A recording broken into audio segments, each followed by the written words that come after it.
It is the summer of the underdogs, isn't it, Rach? I mean, there's been some absolutely killer performances.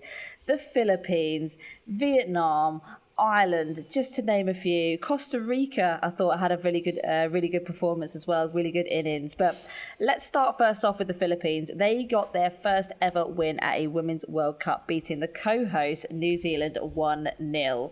I mean, a very different story from last week for New Zealand. New Zealand were the underdogs last week, obviously walked away with the 3 points. This week, they were the favourites and have not got the points. So what do you think happened? Because this was not how they expected things to go. Do you know what? I feel like it was trademark New Zealand. It was like a high and a low.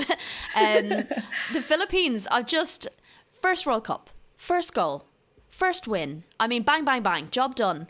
I was watching that and I was like, do you know what? I really want to score a World Cup goal because it just looks like the best fucking thing ever. It's just the celebrations. We saw it with Colombia beforehand, the joy, the excitement, like everyone just running to the bench, the whole bench is involved. It just looks like the best thing ever. And I think with the fans in the stadium as well have really been making the difference. But yeah, it's pretty magical. That's what you love about World Cups, are these stories. Like, yes, you always remember who wins a World Cup. But, you know, when I look back at 2019, a standout moment for me was when Thailand scored their goal against Sweden. And it was just, suddenly we were all Thailand fans and it was the best thing ever. And it just felt a bit like that, you know. You were rooting for the Philippines. I know it sucks that it's against a host nation, which isn't ideal. But look, they already got their 3 points. Let's give Philippines a chance. Let them get the 3 points. And of course, you know, just good performances. Goalkeeper, another outstanding performances. And you must love that. Every time you see a goalkeeper having a good game, you must be like, yes. I just feel like a little bit validated and vindicated because I think, I mean, especially with the nations that haven't competed at this level so much before. And I think goalkeeper is always one of those things that kind of gets the least investment, the least attention, the least focus over the outfield players. And I think what we've seen this tournament, whether it's been, you know, your Vietnams or whether it's been your USA, is that it's been absolutely outstanding, you know, penalty saves and just, you know, great footwork. I mean, what I've seen a lot of actually that has massively improved in international tournaments is keepers coming out to claim and to punch balls away. And I think that's definitely been a big focus, like kind of dealing with set pieces and the bravery that it takes to sort of like go through a absolute mound of players in front of you to just clear some of these attacking presences and these threats. So credit to them. But I mean, the Philippines, I think they are a side that everyone was expecting just to be absolutely stamped on. No offense to the Philippines. I mean, when you're coming up against, you know, really strong competition, you know, teams that have been in World Cups before, have been in international major tournaments. And the first game for the Philippines, I mean, they had roughly around, I think it's about 25% of the possession. This game, again, they had 31% of the possession. So they've actually, what I'm starting to see is they've become more and more comfortable out of possession, just allowing teams to, you know, to have the ball a lot more, but also, you know, not get themselves too panicked. So there's no pressure on them. There's no pressure on the Philippines to progress in this competition in the same way that, you know, New Zealand might be.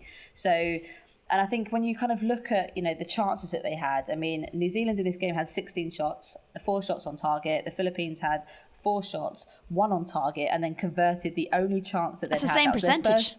They had their first shot on target of the entire tournament and scored. So, you know, if you're talking about, you know, clinicalness in World Cups, I mean, the Philippines are by far now 100% the most clinical team in the World Cup, which no one foresaw. Okay, so Philippines breaking records in all types of ways. I mean, the manager called it one of the most special wins in the history of the sport. And I think you could tell from the celebrations that this meant so much to them, but also, you know, massive commiserations for New Zealand. I mean, Rach, have you seen the offside call? Did you see the controversy? Yes, oh my God. And I was watching that. I was like, I tell you what, when I first saw it in real time, I was like, she's offside. Because I think the TV only panned to her after the ball had been sent. And in which, at that time, she'd gone ahead of her defender. And I was like, she's offside. And then when they eventually, because they took a while to show the replay, and we were all sitting there going, what's going on? They showed like a kind of basic replay. And even then we were like, she still doesn't look offside. And it was only a couple of minutes in that they finally showed it with like lines and bits and bobs, and like a shoulder on a forehead and her ear were like ever so slightly offside, which reminded me of the Ellen White toe during the USA semi-final in 2019. My God, that's how close New Zealand came, which is absolutely insane. But technically speaking, the correct call.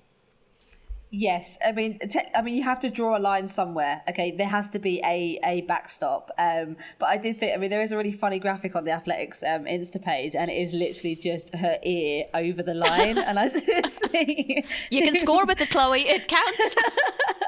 In what world is that an advantage? but the rules are the rules, all right. So you do have to have a line somewhere. So I kind of get it. So looking at that group now, I mean, we've got so Group A. You've got Switzerland at the top with 4 points. They've played twice. New Zealand, the second team, they've got 3 points. They've played twice, and then the Philippines, who have played twice, on 3 points as well, and Norway on a single point. So that group is very wide open, with a very good chance that the Philippines might be making it through to Philippines and Switzerland. Could you imagine? It'd be amazing.